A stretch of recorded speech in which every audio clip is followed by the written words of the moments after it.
Why does Colin Kaepernick not have a job still? And quarterbacks are going down like flies with injuries. Molly, there's no credible argument from a performance standpoint why Colin Kaepernick's not in the NFL. At least not being interviewed. Right. I mean, we can debate how many teams he should start for, but there's no credible argument as to the fact that this guy cannot be one of the top 32 or top 64 quarterbacks in the league. The NFL does not want Colin Kaepernick. And when you see guys being signed who can't throw the ball from point A to point B without either throwing an interception or falling down, what it says is that they simply do not want this guy. Now, there are many reasons for that. I think a lot of teams feel like he would be a distraction because the first time we have an incident where something happens in the country and he's going to be the face of that in terms of going out there and doing things, a lot of teams don't want it. But I also think the reality of it is after he settled his grievance against the league, a lot of these owners and a lot of the people that Steven's talking about who control the levers of power, like, we're done. He got his money. We're not going to deal anything else with him. But there is no credible argument from a performance standpoint. Well, at least not to bring him in for a workout and see what you're dealing with. I've heard the argument oftentimes. It's been 3 years now since he's played. They don't even think he has it anymore. Well, why wouldn't you? You're not going to kick the tires on a guy? You're not like everyone's quarterback desperate? You're not going to see if maybe you want to bring him in and see if he can still play? The tip-off to me originally was, wait, he doesn't even have a backup job? Because I didn't say right at first, well, he's being, as they say, blackballed, right? When he'd like to be whiteballed. But I didn't say that at first. But, oh, wait, he doesn't have a backup job. And now the tip-off is they won't take a look. They won't take a look at him. Well, I think for the purposes of this discussion right here, what I would like to see, everybody, listen, Jay-Z took a lot of hits for obviously his press conference with Roger Goodell. It wasn't the greatest looking. It wasn't the greatest look in the world. We all recognize that. But my attitude was, don't sit up there and turn against the man and call him a sellout after one day at a press conference without giving him an opportunity to see what he can do and what he's willing to do. But I'll tell you what the NFL can really, really do. That's be a big deal.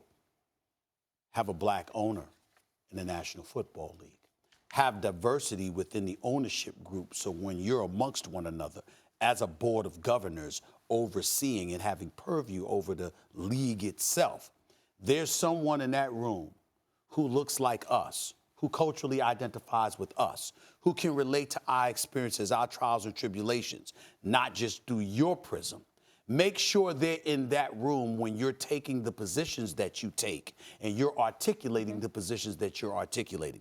Because when that happens, and I'm not talking about just one, I would like to see 2 or 3 minority owners, personally. The reason why, or some people call it the global majority because we are the global majority, but nevertheless, the point is to be in that room is going to tell us a lot because suddenly now you have to stand front and center.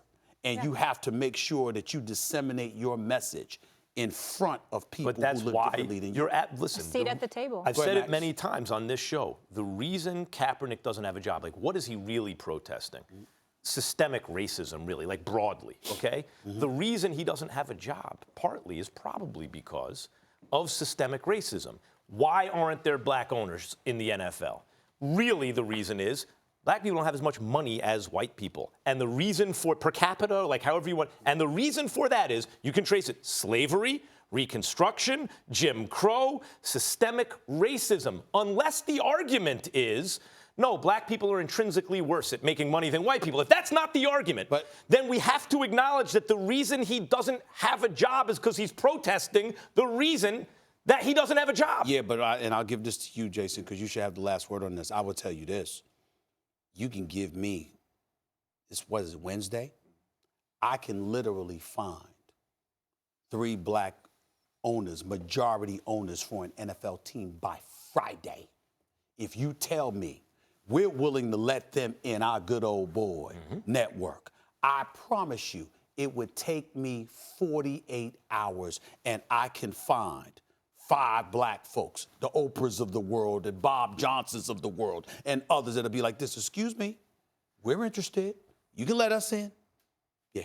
Clearly it's a problem for the NFL because there are not people of color, well, they're not black people who have a seat at that table. And I hear what you're saying. Obviously, you're talking about having the liquidity to say, okay, I'm going to buy an NFL team or be a majority, ownership stake in it.